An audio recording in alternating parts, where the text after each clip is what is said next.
In the previous class, we concluded that with this concept of relative stability, that if I want my poles to be not in left half plane but left of -1, can I do that? Or does my Routh-Hurwitz criteria give me answer to that? The answer was yes. I could find out if roots are to the left of -1, slightly to right, or on axis itself, but that's may not necessarily be enough when I am handling designing problem, right? So what we will do today is to learn a technique called root locus, which will tell me a little more about relative stability, right? So what is root locus all about? So when I design a system, I want system to be such that it meets the desired specification. And if we will go to our earlier lectures, the specifications were usually either the transient response or in steady state response. So in transient response, I want to speed up the response, but I had a constraint of overshoot. So I want to speed up in such a way that I don't overshoot too much, and I also want the system to have very small or no steady state error at all. But before I do this, I always want my system to be stable. Okay, so if it is stable, then I can look at the performance, right? So until now, what we did, we just followed some analytical approach while we were doing the Routh-Hurwitz criteria.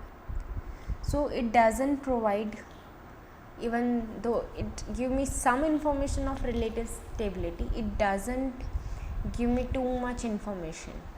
I may need something more than just ask. I just ask the question, do the root lie on left of -1 or left of -2 and so on, right? And it doesn't really help me in choosing parameter in that way, right? So it doesn't help me in choosing a controller where I really want a little more fine tuning of system parameters. So if I look at typical closed loop system like this, right? I just ask a question, what happens if I change the gain? It could be from all values, possibly from 0 a minus infinity to 0 to plus infinity. What happened to the system? Well, the Routh-Hurwitz doesn't really give me an exact answer to this question. Okay, neither does it tell me any information about the settling time or rise time, overshoot, or even the steady state error. So for those things, I need something a little more sophisticated, a little more in detail, right? Okay, so let's see, are there any technique like that, right? So what we will interested in is the characteristics equation. We would like to know how the poles of closed loop system varies with change in my k.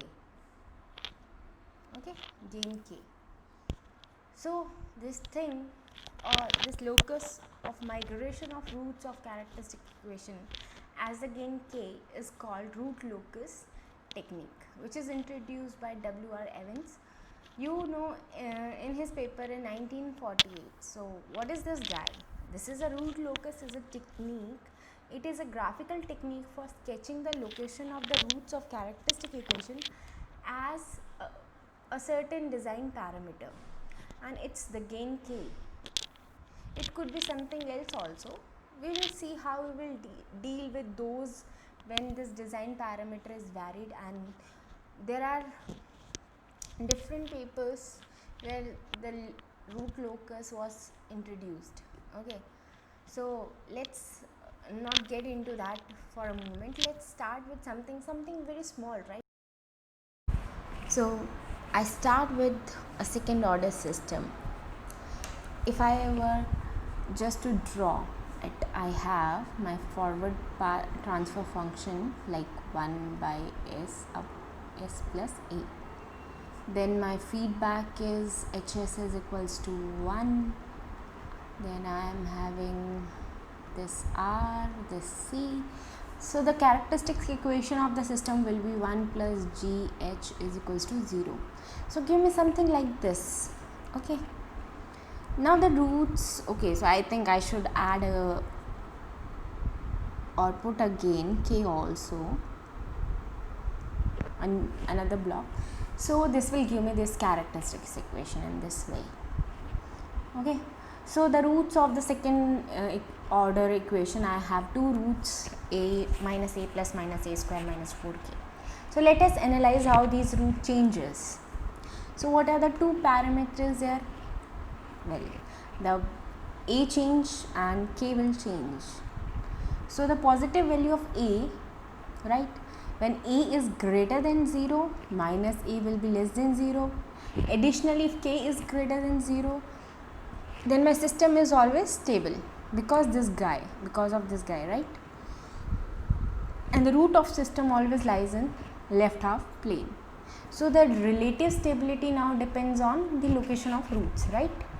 So then I could see that by varying the value of k, which corresponds to my omega n, if you will just remember the equation, if you just compare with second order system equation, it is like 2 zeta omega n s plus omega n square is equals to 0.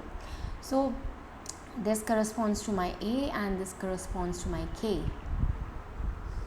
Okay, so this guy corresponds to 2 corresponds to 2 zeta omega n. You now dealing with damping coefficient also, right? So that desired transient and transient response can be obtained by just changing this guy, right? If a is fixed, so given a transfer function, a could be fixed. So what happened? Given a, there could be few cases because the root of characteristic equation depends on sign of this guy. Okay, so for case 1, there are 3 different cases. When k is varied from 0 to infinity, we will see the loci of root s1 and s2 in S-plane. So first case is when k is in between 0 and a square by 4. So the roots are distinct, right? If you will see in last equation, I will just rewrite this equation in next page. That is, my roots will be s12 is minus a plus minus under root a square minus 4k by 2. Okay, 2a, only 2, sorry. Okay, so this is my roots of the second order system. So when this k is in between 0 and a square by 4, the roots are distinct. So suppose when k is equals to 0, I am here, this k is 0, so I will have this minus plus minus a. So I will be on S plane as here at minus a. Okay, in S plane, this is my sigma, this is my j omega. Okay, for 0, k in between 0 and a square by 4. So this guy would be real in this case. Okay, so the root would be distinct. So they will be somewhere, I know that they will be distinct and they will just be real, just somewhere here on this axis. Okay, so could be here, wherever, but I know that stability is always maintained because a and k are always positive. You don't even need to look at route table, right? Here maybe you just trivially see that the route condition is satisfied. And then when we are doing second order system analysis for given zeta and omega n, which was always positive, we never worried about stability because stability was very obvious in that case. So you can now see that Route's criteria satisfied, and this very trivially, and therefore we will really never worried about stability in this case. Okay, now for k equals to a square by 4, this guy will just disappear. Okay, and I will have roots s1 s2 is equals to minus a by 2. So both roots are minus a by 2 in this case. Okay, so when k changes from 0 to infinity, so till suppose k is 0, k is 0 here, k is 0 here. Okay, earlier we were having two poles, one was at 0, one was at minus a. Okay, now when k is changing from 0 till it reaches minus a by 2, where k is a square by 4. Okay, so well, minus a by 2 occurs at k equals to a square by 4. This is my k. So when k changes from 0 till at least it reaches a square by 4, what I see that this guy start moving here, this guy start moving here, until they both meet at this point minus a by 2 at k a square by 4. I will just redraw it a little clearly in a big manner. Like this is my left half plane. In first case my a were 0 and minus a and 0. When my k is 0, here also my k is 0. Okay, I am taking the case k is equals to 0. Now when my k is increasing, these both guys, this is moving here, this is moving here, and they both will meet at a by 2 when my k is equals to a square by 4. Okay, so what happened after this?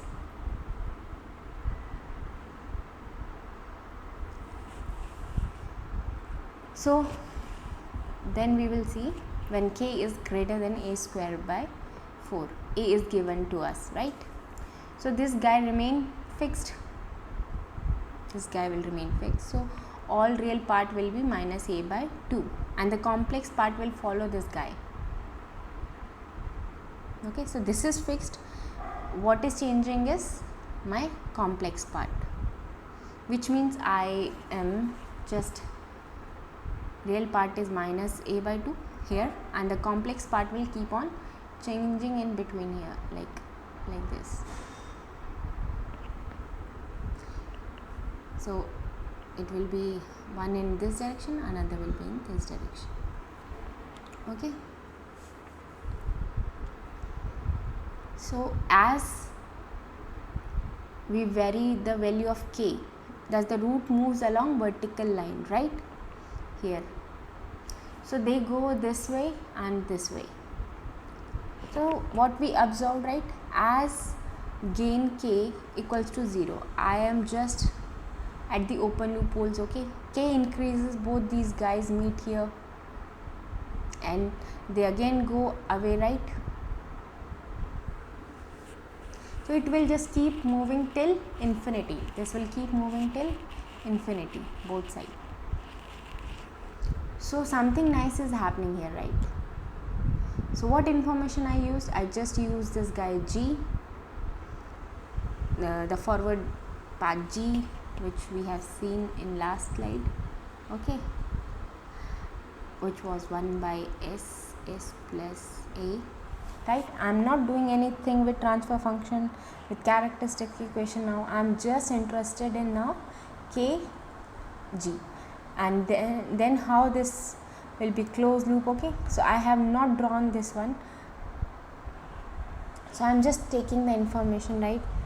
So what I observed, for k equals to 0 at open loop, I am at open loop poles, and as k increases, these guys tends to move and they directly they decide to move and they meet here, and then they again get separated here. At this point they get separated. Okay,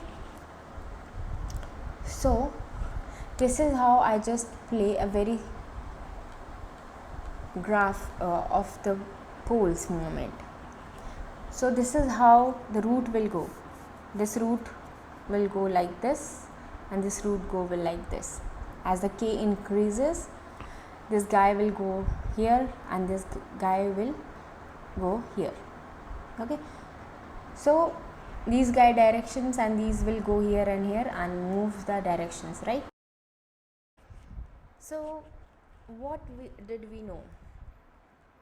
What did we see here? That the root locus indicate the manner in which closed loop and poles move so that the response meets some specification. Just my specifications are zeta and omega n, and these specification usually translated to pole locations of poles. So this could be some zeta and omega n. If you just remember, I was having my GS.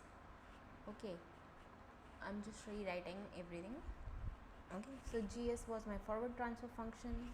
Then I was having equation like 2 plus AS plus K is equals to 0.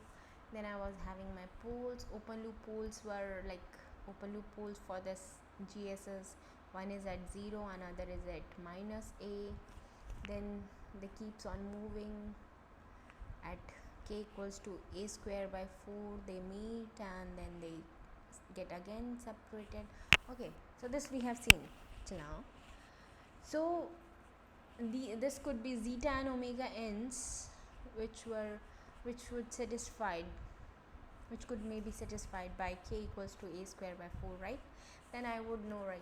So I am exactly know where my roots may be, or somewhere here or somewhere here, or if somewhere here, and right then I could actually exactly how what would be the value of my k. If I know the value of my roots, I can calculate the value of my k such that my closed loop pole satisfies some desired specification or some desired performance criteria. So I could know how to modify the gain k such that my performance is met, and my performance is usually met by some poles locations, right?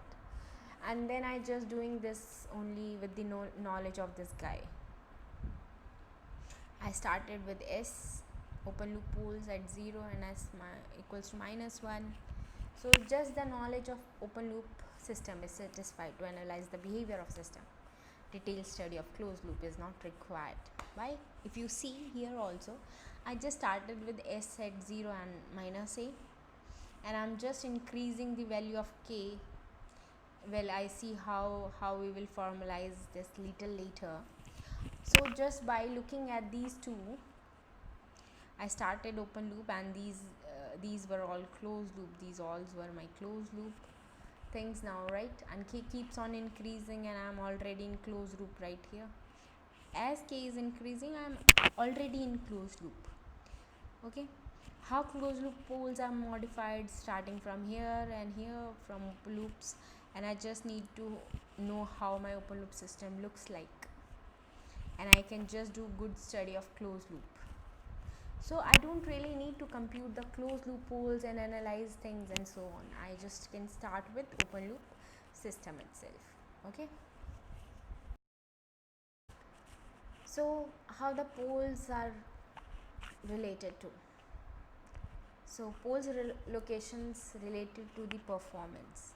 So how we will analyze the this while we were doing first order system. So just say if I have for different value of poles at S1, S2 and S3 slightly, I'm just having poles here like this. One is here, one is here.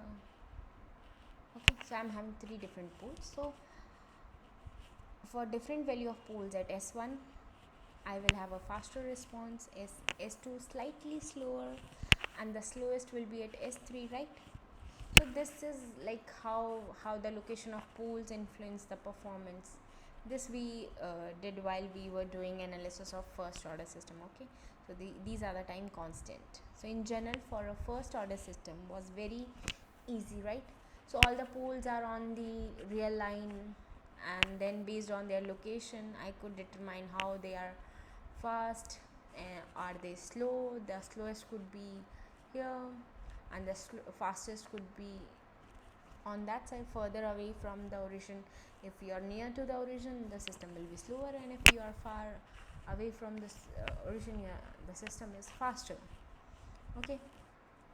So however, for second order system, there will be little more details, right? We started with well undamped system when we had maximum overshoot. The settling time was infinite. Then we had underdamped system where we had quantified or we defined undamped the nature in terms of zeta, right? And then we have that when the system was undamped, the frequency oscillations were omega n. For zeta is equals to omega 1, the system was critically damped. And then we also had notion of overdamped system where this zeta is greater than 1. Okay. If I just look at how my poles, I typically, well, when I'm just looking at the solution of this equation, right? Like my second order system equation is s square plus 2 zeta omega n s plus omega n square, okay, is equals to 0. And if I just look at undamped case, my roots are s is equals to minus omega n zeta omega n plus minus under root, oh sorry, I will just erase it, it's not under root, it's for undamped, it's j omega n 1 minus zeta omega square, okay. And zeta is less than 1 if we remember its property, and this guy is used to be omega d. So this is the real part. This, if I just take a complex conjugate of the poles, it will be like p1 and p2. The real part is same, okay. This distance could be my minus omega n, and this guy would be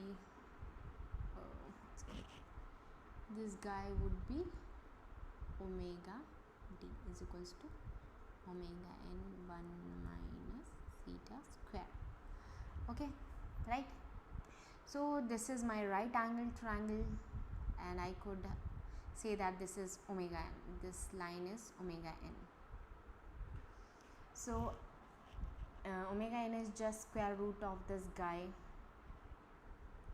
plus this guy from Pythagoras theorem, okay. So now something else, right? So what we call as omega d, right? Okay, so look at this guy theta, right? So if I say how does cos theta look like? So cos theta is zeta omega n by omega n, so it will get cancelled, so it is zeta, right? So for this, theta is cos inverse zeta, okay. So let's look at this, right? So I am at this point, theta is same and omega n changes, right? If I go here, my theta is same, zeta is same, okay. Theta is same, then zeta is same indirectly, okay. So, but what is changing is my omega n. So if I go from here till here, this distance which is omega n changes, but cos theta still remains same, right? So slightly here also, okay. So what happened? My zeta remains same because theta is same, right? So I'm moving along this line, right? And then omega n is changing for given zeta. So all these lines, which I call as constant zeta lines. So if I can, okay, one second.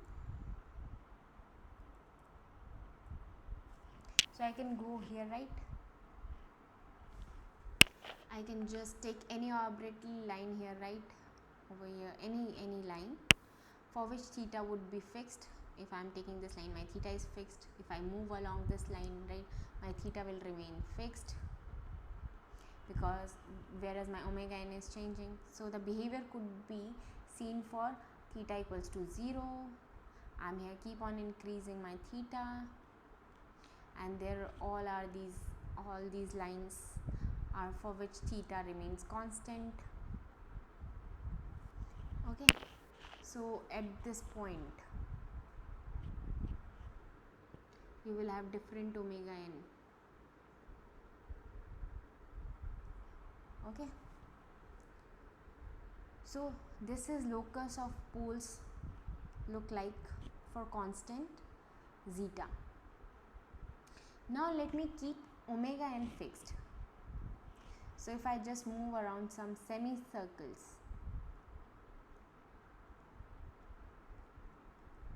I do not want to go to circle because I don't want to go for unstable reason. So if you look at this guy over here, if I take different values, my omega n is same, but at each of these lines I have different value of zeta, right? So this will give me different angles, and this would be a different angle, and therefore I will have a different value of zeta. So if I keep on moving omega n, then I just move along the circle. So this guy also know, since all poles exist in complex conjugate pole pair, so this guy will also move just accordingly in semicircle manner. Okay, so if I draw, so it's moving same. Okay, so how omega n varies here, and you just have some semicircles. If this is different omega, this is different omega and omega n, so you are having different semicircle. So there is a pole here, so this is also a pole here. So this will correspond to certain zeta, and it will correspond to another zeta. Okay, so zeta will move, but my omega n is fixed in semicircle. So these are the semicircles where omega n is constant and zeta is changing. So there are lines where zeta is constant and omega n is changing, right? So what is important for this? When I say, well, design something such that zeta is some number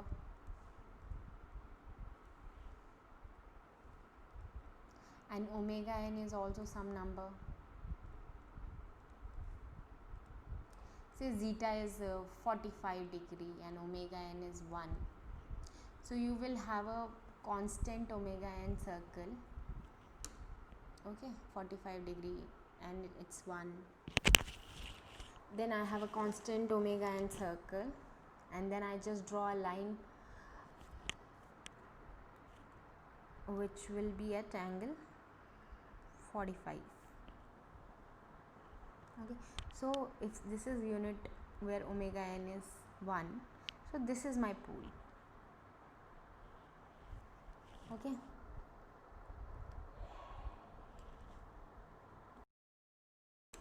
so if I have, again I will repeat, if I want a design specification where zeta should be, say, some number which corresponds to my angle 45 degree, given theta, I can always compute zeta, right? Then at a certain omega n, let's say 1, so I just find two lines, what my closed loop, two lines. So this is my theta, right, zeta, and then this is omega equals to 1, and this point where they intersect is where I want my closed loop pole to lie. And this I know how, from the previous example, that I could vary my closed loop pole just by varying the gain. I can vary my closed loop pole by varying the gain. Okay, now I just investigated, is there any gain k which will do me this? Okay, Now how do I test, right? So that is exactly what we will study in root locus case. Okay, so this was just a little example, right? So now we will see how we can generalize this, right, and do the roots. So what we saw that roots were traveling towards each other, and they meet and then they go away. Do they always meet? If they meet, do they again have to go? Do they have to go to the imaginary axis, or they could possibly just stay over there? There was no zero in our example, right? So it was just, if you just remember, it was my 1 by s plus a. So no zero was there. What happened if there are zeros in the system? So all these things we will try to analyze a little more, and this will lead us to some conditions on root locus, right? So all these rules were what we will do in our next lectures. Thank you.